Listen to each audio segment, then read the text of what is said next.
Good day, everyone.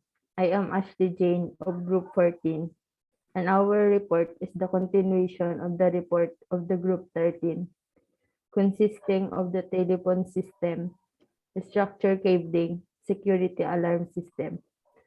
But before we proceed to our report, let me give some idea about auxiliary system. It is providing a supplementary or additional help and support.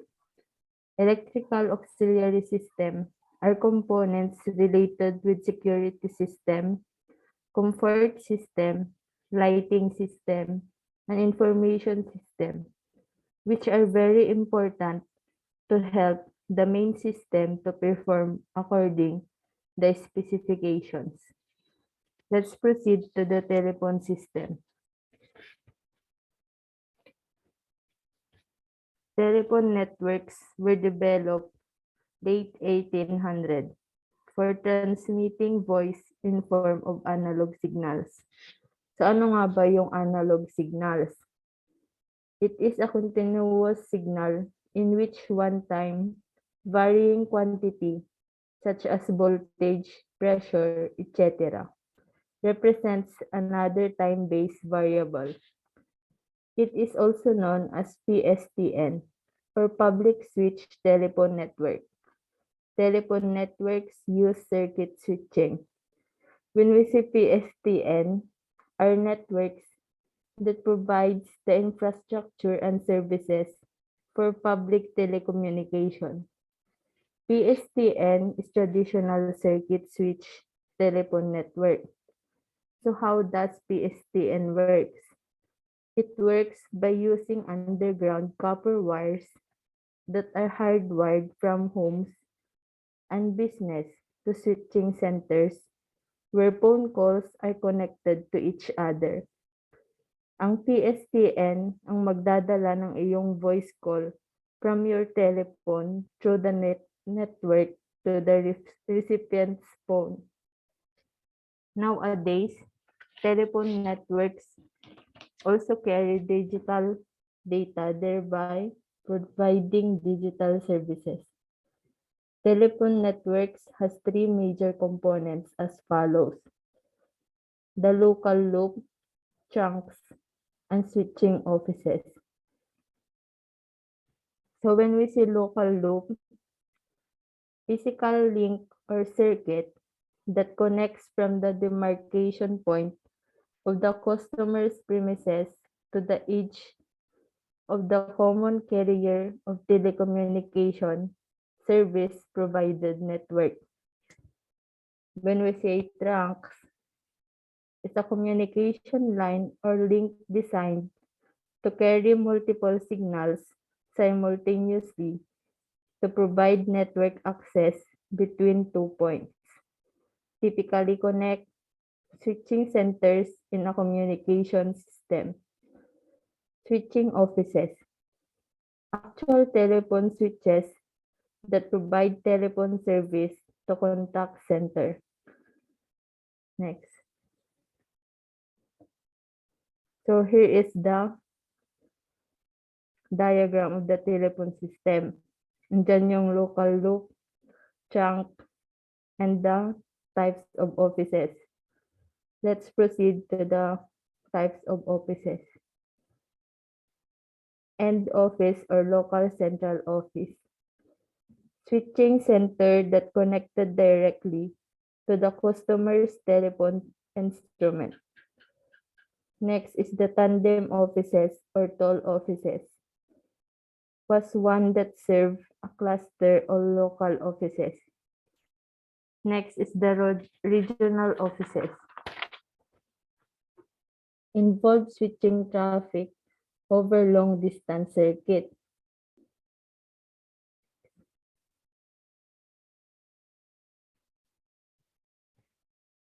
Switch lines. In switch lines, the call between caller and callee is established via exchange using a series of switches.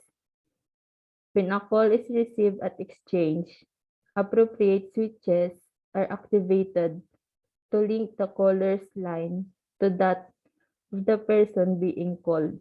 Thus, a switch connects the two lines for the duration of call. Switch lines can provide both digital and analog services. Analog switch service is familiar dial-up service that uses two-wire or four-wire twisted pair via exchange. This connect is called the local loop as shown in figure ahead. So when we say switch lines, is a communication link established through the use of switching equipment, which allows a connection to establish between two transmission devices. It provides temporary connection between two user terminals or machine and only lasts for a certain period. Next.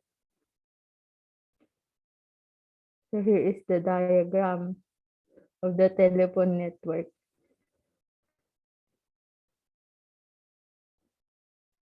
List lines. A list line is a dedicated line that provides permanent connection between customers. Such a line is usually taken on a lease by the customers. List lines that does not require the subscriber to dial telephone number of other subscriber. No dialing is needed. Although the connection still passes through the switches in the telephone network. Subscribers experience as a single line as shown in the figure as follows. So when we say these lines, it's a private telecommunication circuit between two or more locations provided according to a commercial contract. It is something known as a private circuit and as data line. Typically, these lines are used by business to connect geographically distant offices.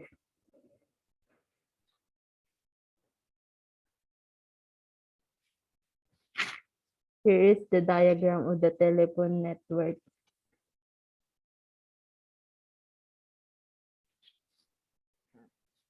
Good day, sir and classmates. My name is Oliveras. I'm here to present the structured cabling. Ano nga ba ang structured cabling? Um, ito ay set of standards for enterprises wide cabling system. Specify nito ang EIA or the EIA 568 commercial building wiring standards. The TIA or the EIA ay isang set of telecommunication standards from the Telecommunication Industry Association or the TIA. Naglalaman nito ng mga requirements or the installation of instructed cabling. Dito sila nagpa-facilitate para sa mga commercial building. The structured cabling consists of the following: work area, horizontal cabling, telecommunication room, the IDF, backbone, DMARC, internet, entrance facility, and the MDF. So, ano nga ba ang work area? Ang work area is dito nilalagay yung mga computer. Yan. Yung horizontal cabling naman is yung line na red dito sa gilid. Yung horizontal cabling na yun is physical cabling and terminating hardware. And telecommunication room, ang tinatawag din itong node room and host data. Dito nakalagay yung mga routers, switches. Yeah. Next naman is the IDF or the Independent Distribution Frame. Yan, dito banda. The IDF. Tapos susunod is DMARC. Yan. Pagkatapos niyan is the MDF or the Main Distribution Frame. Dito naman nakalagay yung mga remote room, tas the main computer servers. Yeah. Ito yung entrance facility and the internet. Tapos yung blue na yan is the backbone. Delivers the interconnection between facilities and equipment room and telecommunication room. Next. Structured cabling defines how the design, build, and manage the cabling system. There are three basic components of structured cabling. One is the horizontal cabling, two is the work area, and three is the telecommunication room. Next. First is the telecommunication room, also known as the telecommunication closet or enclosure, simply telecom room. Typically, nandito yung mga house switches, hubs, and other connectivity devices. Tinatawag din itong the heart of the basic star network. It is the endpoint of all horizontal cabling runs from all areas, and also provides a cross connection to other equipment room, such as the IDF or the independent distribution frame. Next. Two is a horizontal cabling. Tinatawag naman itong horizontal wiring or the horizontal run. Kaya tinawag itong horizontal cabling is makikita natin nasa lang siya sa pader. It goes more horizontally from the telecom room to the jack on the wall. Kaya on the wall. Both Ethernet cable or the fiber optic cable can be used for horizontal cabling. Yan, twisted pair cable, yan, with fiber multi-mode or simple mode are recommended nowadays.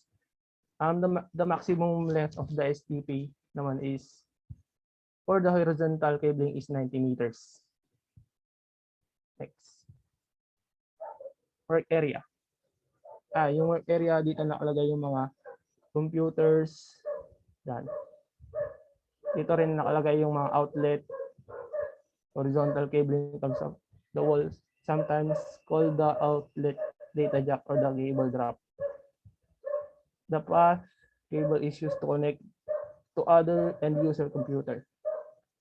Next. Yan.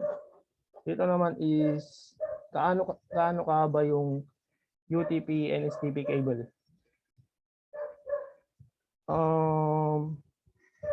The maximum length of the UTP and STP cable from the telecom room to workstation is 100 meters.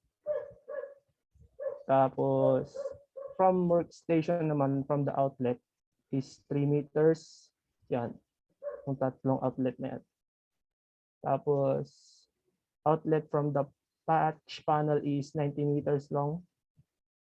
And patch panel from the hubs and switch is 6 meters, a total of 100 meters.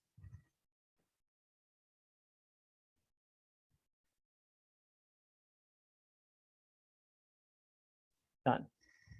Kaya nga nang sabi ko kanina, structured cabling refers to a set of standards and methods for building enterprise-wide cabling system. There are basic building blocks for enterprise-wide structured cabling, along with the more components. The independent distribution frame, the main distribution frame, backbone cabling, demarc, and entrance facility. An entrance.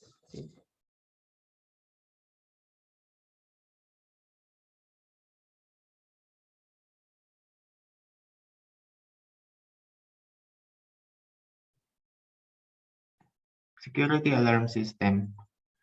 Burglar. Fire and safety alarms are electronic alarms designed to alert the user to a specific danger.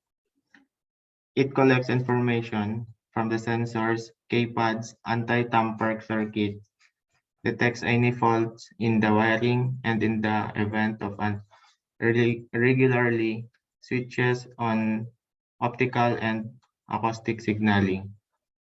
Sensors are connected to a control unit via low voltage wiring or a narrow band RF signal, which is used to interact with the response device. A device that measures physical input from its environment and converts it into data that can be interpreted by either a human or a machine. The most common security sensors are used to indicate the opening of a door or window or detect motion via passive infrared or the PIR. PIR is an electronic sensor that measures infrared light radiating from objects in its field of view. Wired alarm system. Hardwired systems are a good option if you are in the process of building your home. This is usually referred to as pre-wiring. Pre-wiring also includes installing additional outlets at strategic points for later use. Hardwired offer a wide range of sensors which are attached to a central console by wires, and the entire home is secured through this central console. Hardwired alarms are usually thought of as a more reliable alarm system. These are the traditional alarm system whereby the sensors that trigger the alarm are connected to the alarm control panel by cables. There is no chance for interference unlike a wireless system.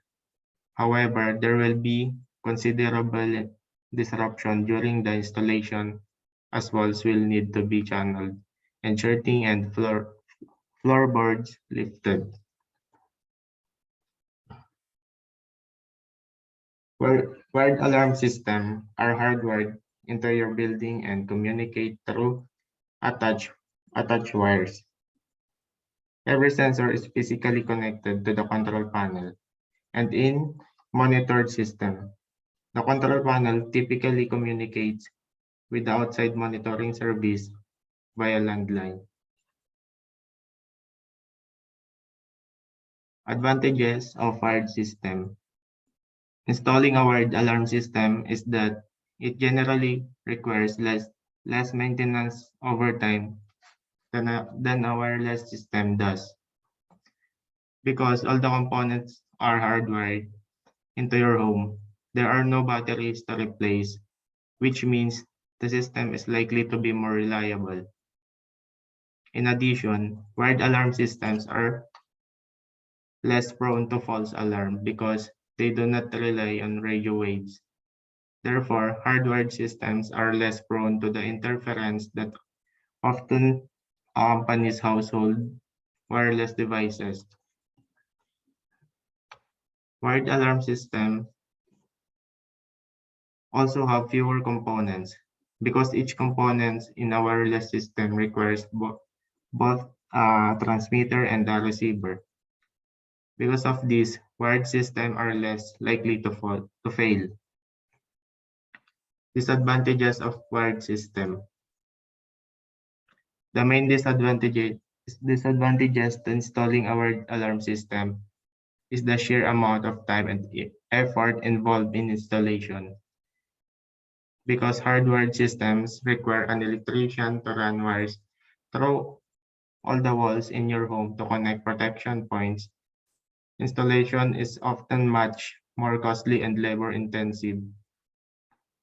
In addition, wired alarm systems are much less adaptable to home expansion, making it more difficult to add or modify components in the future.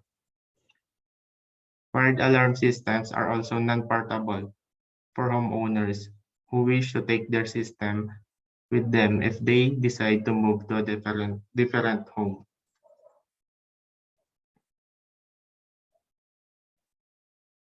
Wireless alarm system. A wireless alarm system is a home security package that again consists of a control panel and sensors, but are connected wirelessly thus.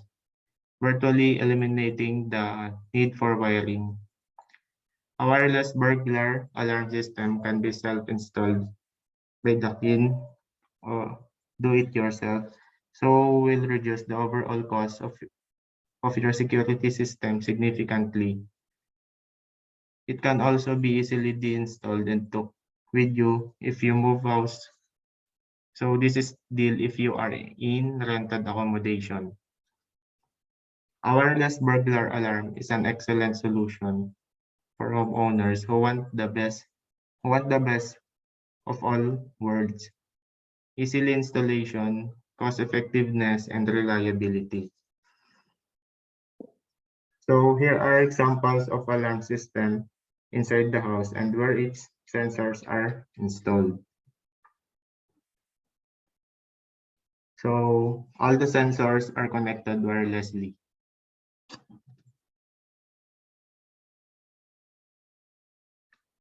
Advantages of wireless: portability. Wireless alarm system don't need an elaborate setup.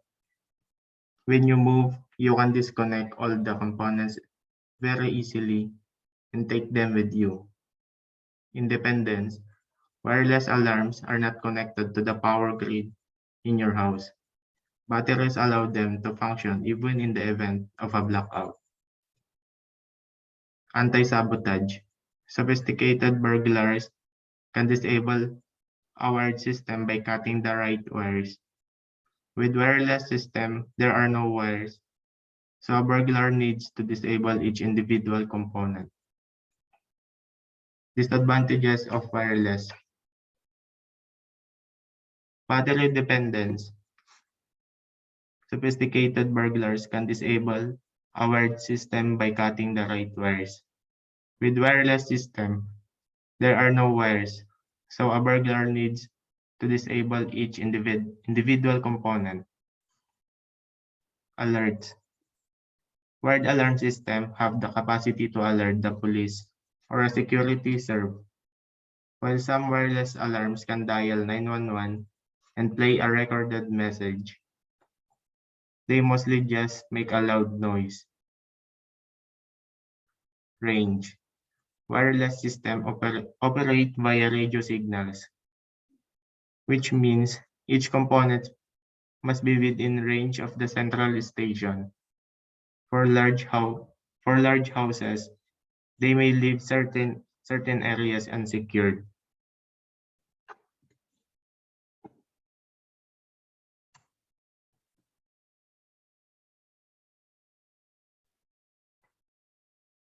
That's the end of our report. Thank you. Thank you for listening.